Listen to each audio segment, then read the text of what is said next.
Maybe I have to use far more color. Now the texture is actually gone. I'm so nervous. I've been under the rock again. I always wanted to try it out, color combos with the oxides. I never could do it because I didn't have all the colors. Now that I'm super happy to own all the colors, I'm going to see if I can recreate the color combo backgrounds that everyone has been doing forever, since always. I'll be honest, I checked the color combos, but I didn't watch any videos, so I don't know if I'm doing anything correct. I'm doing watercolor paper here. This one is Spiced Marmalade.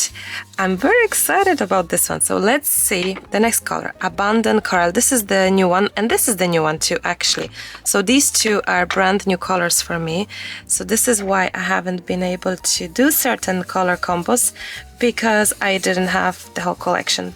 And now, as you could see from the previous video, I have been chit-chatting and showing you my colors and opening them, putting the stickers here on the side.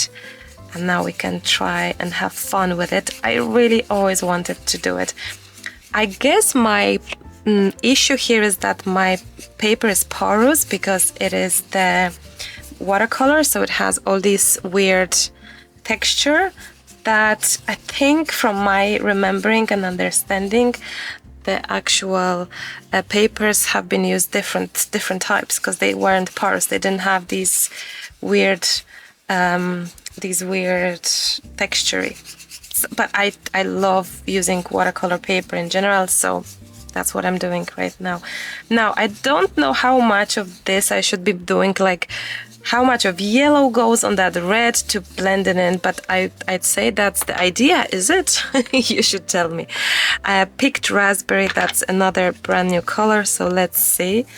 Oh, look at this color combo. It is really gorgeous, indeed. So let's do that. Maybe I have to use far more color to have this ultimate coverage. Maybe that's what I'm going to do.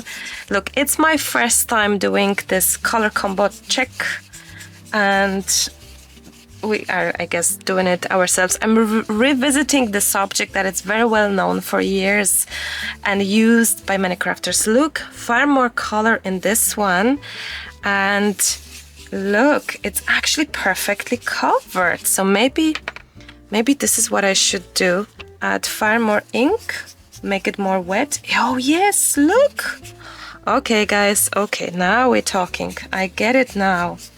So I didn't have enough ink, so now the texture is actually gone.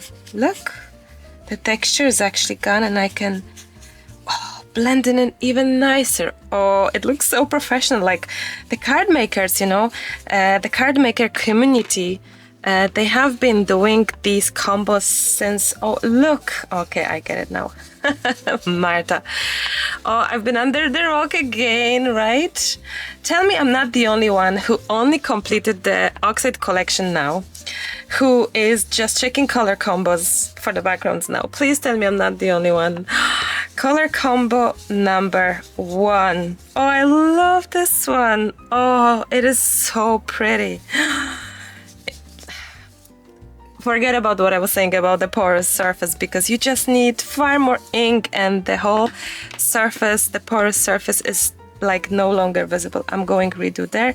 But to be honest, I'm so nervous of like making it bad that I'm going to just leave it as it is, because I think it's so perfect and so pretty.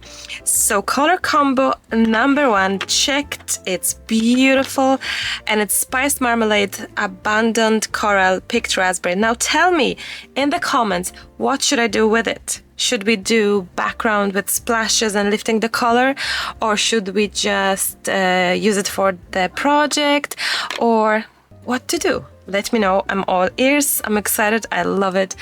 Background number 1 done. I have this crazy idea to try this technique. You know how we always splash our background so that we can lift the color, the splashes? How about if we do some stamping instead. I would love to try the stamping resist. Is it resist technique? I'm not even sure. But I would love to try this. So let's do it. I'll chat to you soon, I guess. Bye for now. Bye bye.